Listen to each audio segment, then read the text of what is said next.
السلام عليكم، كل سنة وانتم طيبين. تعالوا بقى نخزن التوم، ويلا قوام قبل ما يغلى معاك التوم ايه مش عارفين تخزنيه. عملنا توم فريش وعملنا توم باودر كمان. يلا تعالي تعلمي وتشوفي التوم الباودر عملناه بحاجة بسيطة كنت بترميها. عملنا منها توم باودر، وعملنا كمان التوم الفريش اللي يفضل معاك من السنة للسنة. شايفين ما شاء الله التوم الباودر عامل ازاي؟ حاجة كده جميلة. هنا التوم هنا مرضيش اجيب لكم المقطع اللي انا كنت بفصص فيه التوم عشان ما اطولش معاكم الفيديو. طبعا كلكم شاطرين وعارفين بنفصصه كده نص تفصيصه، ما بنقشرهوش كمان جامد يعني. ماشي. بعد ما نفصصه كده هجبت الكبه، عندك كبه تطحني فيها، عندك مفرمه تفرمي فيها، اي حاجه عايزه تفرميه. تمام. هنفرم كده التوم. بسم الله الرحمن الرحيم، والصلاه والسلام على رسول الله. في الكبه معانا كده. بسم الله الرحمن الرحيم. احنا قاعدين في الارض هنا جنب البوتاجاز علشان بنعمل حاجة تانية في الفرن البوتاجاز هوريها لكم دلوقتي.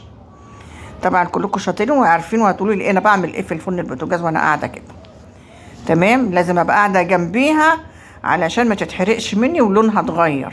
قاعدة كده جنب البوتاجاز عشان لونها ما اتغيرش مني، والاحظها على طول عشان مولعة عليها نار هادية خالص، وقاعدة جنب الفرن. هنفرم هنا الثوم هنا. بسم الله الرحمن الرحيم. الكمية اللي انت عايزاها بقى، ان شاء الله كيلو توم تفرميه وتشيليه في علبة رمون، 2 كيلو، 10 كيلو، 5 كيلو، على حسب اللي انت عايزة تخزنيهم. تمام. بدل ما تخزني وتعلقي وبعد شهرين 3 تروحي رمياهم تاني ويفضي منك. هنا الفرن البوتاجاز اهو. القشر التوم اللي هو القشر الابيض اللي احنا كنا بنرميه، كنا بنرميه، لا انا فرشته كده في الصاج في الفرن، وولعت عليه الشواية على نار هادية خالص لغاية ما تمسكيه تلاقيه خربش، يبقى ناشف ايدك كده. ماشي. لغاية ما يتحمص حلو خالص عشان يعرف نطحنه. تمام. بس بنحط له اضافة كده بسيطة علشان يفضل معانا سليم وزي الفل. حتى التوم الفريش بنضيف له اضافتين كده واحنا شغالين علشان يفضل معاكي من السنة للسنة زي ما هو. هنشوف هنعمل ايه. هنا دولت انا جبت 5 كيلو توم فرمتهم، خدت القشرة البيضة حمصتها، والثوم هنا هنحط على كل كيلو معلقة ملح. الملح ليه يا ام وليد؟ الملح علشان بيديله مادة حافظة. مادة حافظة ده الثوم مادة حافظة. نحط له كمان ال5 كيلو احط حوالي ربع كوباية زيت عليه. الزيت عشان يفضل لونه ابيض زي ما هو، لونه ما يتغيرش معاكي ويصفر ولا يسود معاكي، لا اللون بيفضل زي ما هو. تمام. هنقلب بقى الثوم كله على بعضه. وهنا جبت علب بلاستيك، انا كنت بخزن في اكياس. ممكن تخزني ببطرمانة ازاز، ممكن تخزني في علب بلاستيك زي ما انا عندي، بس زي ما انا بعمل كده. بس اهم حاجه يكون نضيفه ومعمقماها وناشفه ما فيهاش نقطه ميه، ويكون ليها غطا محكم. العلبه او البطرمان يكون ليه غطا محكم. تمام. هنقلب الثوم كده تقليبه حلوه كله عشان الملح والزيت اللي احنا حاطيناه. بزود ملح عشان ما كملتش 5 معالق.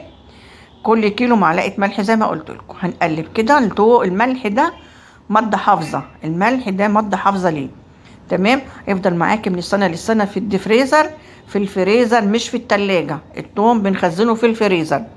تمام يا بنات، عشان ما حدش يخزن ويبوظ منه بره وتقول ما قالت لنا غلط. لا، الثوم بنخزنه في الفريزر وتطلعي منه بالطرب. تمام. هخزن هنا وبس معبي العلبة. شوفي هعمل ايه تاني. هعمل خطوة تاني بسيطة بعد ما اعبي العلبة. تمام. وبعد كده لما تيجي تطلعيها من الفريزر بتطلعي كده بالمعلقه، بيتقشع معاكي بكل سهوله. تمام عشان الزيت والملح اللي احنا حاطينه. كده افضل بطرمان ازاز، بطرمان بلاستيك افضل من الاكياس. انا كنت بخزن في اكياس ما بقولكيش لا، بس ريحه التلاجة بتفضل حوالي شهر. ريحه توم بتفضل فتره كبيره جدا، لغايه ريحتها بتبقى توم وكل حاجه بتكرف توم. اما عبيته وقفلت البطرمان ومسكت البطرمان كمان. العلب دي مسكتها حطيتها في كل بطرمان، كل العلبه دي حطيتها في كيس، وربطت الكيس وشلته في الديفريزر، في الدرج في الفريزر. تشيليه يفضل معاكي زي ما هو، ولا ريحه تطلع من في التلاجة. ممكن تعبي في الاكياس اهو، انا بقولك عبي في الاكياس. تمام. هنعبي بقى كمية البطرمان التوم اللي معانا عبيناهم اهو. عبيتهم هنا في 3 علب. تمام تمام. برطمانات بلاستيك. وهنا التوم اللي احنا ايه حمصناه هنطحنه معاكم ونشوف هنعمل فيه ايه. ده كده صوت كده بيخروش، بس انا الصوت طبعا مسحته لان كان فيه هيصه ودوشه. هنا طحنت شويه اهو بالمطحنه العاديه خالص. شايفين ان انا طحنته ونخلته بمصفى الشاي او مصفى شاي صغيره كده بتنخليه. واللي بيطلع برضو ما برموهوش، بدخله الفرن تاني اديله تسخينه شويه كده واروح طحناه وفرمته كده على طول. سهل وبسيط، بيتطحن بكل سهوله. بس بنحط له، بصي انا بعمل ايه، حاجه ملح بسيطه كده. الملح ده بيديله ايه ماده حافظه للثوم عشان ما يجرالوش اي حاجه معاكي خالص. يفضل معاكي بره التلاجة في بطرمان ما يجرالوش حاجه، بس تجيفي عليه الملح اهو. بصوا شايفين ما شاء الله ادي التوم اهو. هنخله. اي اضافات تطلع بعد النخيل احنا هننخله الوقت، وكل الاضافات اللي هتطلع بعد النخيل هوريكي هعمل فيها ايه. مش هرمي منه حاجه طبعا، اخليه بودره خالص كده يبقى جميل احلى من اللي بنجيبه من بره. اهو انا بنخله اهو بوريكي بعد ما عملته كله. شايفين ما شاء الله التوم اهو. القشر ده احنا كنا بنرميه، لا ما ترميش حاجه اهو. عملته وطلع لي احلى توم باودر. تمام تمام اهو. وبنخله وباخد بقى اللي انا طلعته تاني دوت، هنحطه على الصاج ونحطه تاني في الفرن تحت الشوايه على نار هاديه جدا 5 دقايق. واروح مطلعاه افركه بايدي كده، فرك بايدي من غير ما اطحنه للخلاط. شايفين اهو.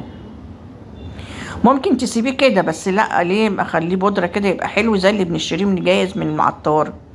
شايفين عامل ازاي اهو. شايفه اهو جميل جدا. يلا الجدعاني يلا. والتوم لسه رخيص في السوق. هنا بعد ما دخلته الفرن شايفين ما شاء الله دخلته الفرن. بصي بيتفرك بالايد، مش عايز مطحنه بقى كده. هو مش عايز مطحنه، هو طبعا ناعم. ودخلته تاني على تحت الشوايه اتحمص تحميصه بسيطه وبنفرمه كده بايدينا اه. لو عجبك الفيديو ما تنسينيش في اللايك والكومنت اللي يشجعني، وقولي لي انت بتتابعيني من انهي بلد، وقولي ايه رايك في فيديوهاتي، وشجعوني كده بحاجه. نفسي اكمل الشرط الاخير، نفسي اكمل الشرط الاخير. 4 سنين ولا 5 سنين لسه ما كملتش الشرط الاخير. ادي التوم البودر يا بنات، وادي التوم الفريش ما شاء الله. شايفين التوم البودر عاملينه بشيء كنا بنرميه. بترمي القشر ده كنا بنرميه، لا نعمله توم بودر. شايفين ما شاء الله. وادي التوم البودر اللي عبيته في البطرمان اهو كمان ما شاء الله بصراحه. شايفين اهو. بس حطش على التوم البودر ملح عشان ما يبقى يفضل زي ما هو. هقول سلام عليكم.